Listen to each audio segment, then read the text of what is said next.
আসসালামু আলাইকুম সম্মানিত দর্শকবৃন্দ, এখন আমরা একটি ডেঙ্গু জ্বর বিষয়ে কিছু আলোচনা করব।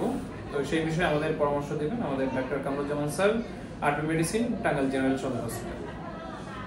ওয়ালাইকুম আসসালাম। স্যার, আপনার কাছে আমার কিছু আলোচনা থাকবে, সেটি হচ্ছে যে বর্তমান সময়ে আমরা ডেঙ্গুর খুবই ভয়াবহতা দেখতে পাচ্ছি। তো এই ডেঙ্গুর যে প্রকার রূপ ধারণ করছে এই বিষয়ে আসলে আমরা কিভাবে ডেঙ্গু থেকে রক্ষা পেতে পারি বা ডেঙ্গু কিভাবে নির্মূল করা যায়, এই বিষয়ে যদি আমাদের স্যার কোনো পরামর্শ দিতেন। ডেঙ্গু যে ভয়াবহ রূপ হিসেবে ধারণ করতে পারে সেটা আমরা জানি। ডেঙ্গু থেকে বাঁচতে হলে আমাদের দুইটা জিনিস মাথায় রাখতে হবে। এক হলো মশাকে নিয়ন্ত্রণ করতে হবে, দ্বিতীয়ত মশার কামড় থেকে বাঁচতে হবে। মশাকে নিয়ন্ত্রণ করতে হলে মশা যেখানে জন্মগ্রহণ করে সেই সাইটগুলি, সেই স্থানগুলি আমাদের উৎপাটন করতে হবে। যেমন ছোট ছোট টিনের ঢোবে পানি জমে থাকে, এই পানি উৎপাটন করতে হবে। তারপরে টায়ারে পানি জমে থাকতে পারে, নির্মাণাধীন বাড়িতে পানি জমে থাকতে পারে, এই পানিগুলি উৎপাটন করতে হবে। তারপর ফ্রিজের পানি, তারপরে এসির পানি, এই পানিগুলো রেগুলার আমাদের পরিষ্কার রাখতে হবে। এর পাশাপাশি ডেঙ্গুর কামড় থেকে বাঁচতে হবে। ডেঙ্গুর কামড় থেকে বাঁচতে হলে দিনে এবং রাতে উভয় সময় আমাদের মশারি টাঙিয়ে ঘুমাতে হবে, এবং যাদের ডেঙ্গু হবে তাদের চেষ্টা করতে হবে এইসব রোগীকে সর্বদা মশারির ভিতর রাখার জন্য। স্যার, ডেঙ্গু রোগ যদি কোনো রোগীর যদি ডেঙ্গু রোগ হয়, সেই ক্ষেত্রে এই রোগ থেকে কি আমরা একেবারে ভালো হওয়ার কোনো উপায় আছে কিনা, এই বিষয়ে যদি আপনার কোনো পরামর্শ থাকে। ডেঙ্গু যদি হয়, ডেঙ্গু থেকে তো ভালো হতেই হবে, না হলে তো বাঁচার উপায় নেই। ঠিক আছে, এখন ডেঙ্গু হলে যেটা আমাদের করণীয় বাড়িতে, সেটা হলো খেয়াল রাখতে হবে। ডেঙ্গু মেইনলি একটা ভাইরাল ফিভার। এই জ্বর থেকে বাঁচতে হলে প্যারাসিটামল খেতে হবে, কিন্তু অ্যাসপিরিন বা অন্যান্য ব্যথার ওষুধ বা অ্যান্টিবায়োটিক খাওয়া থেকে বিরত থাকতে হবে। তবে বমি হলে বমির ওষুধ খাওয়া যেতে পারে।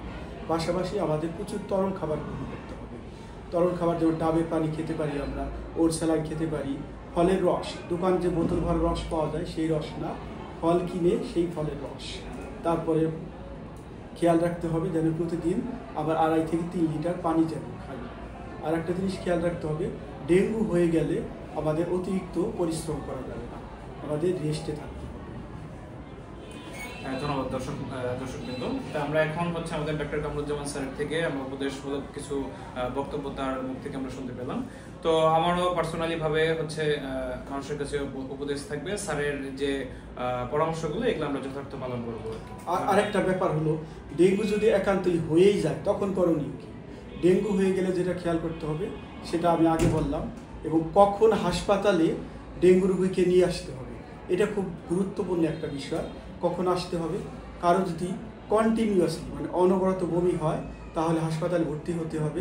প্রচণ্ড রকম পেটে ব্যথা হলে হাসপাতালে ভর্তি হতে হবে।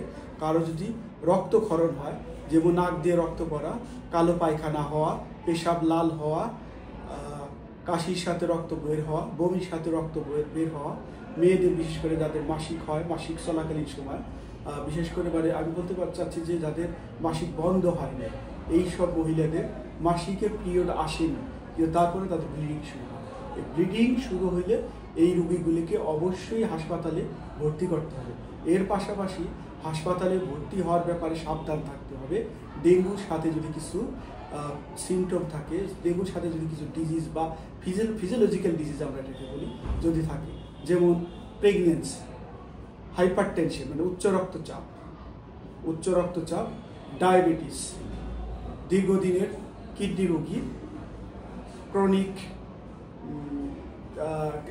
কিছু রক্ত রোগ আছে, এই রোগগুলি যদি থাকে আমাদের আপনার হাসপাতালে যাওয়ার ব্যাপারে সবসময়, ডেঙ্গুর সাথে থাকলে হাসপাতালে যাওয়ার ব্যাপারে আমাদের সচেতন থাকতে হবে। ধন্যবাদ।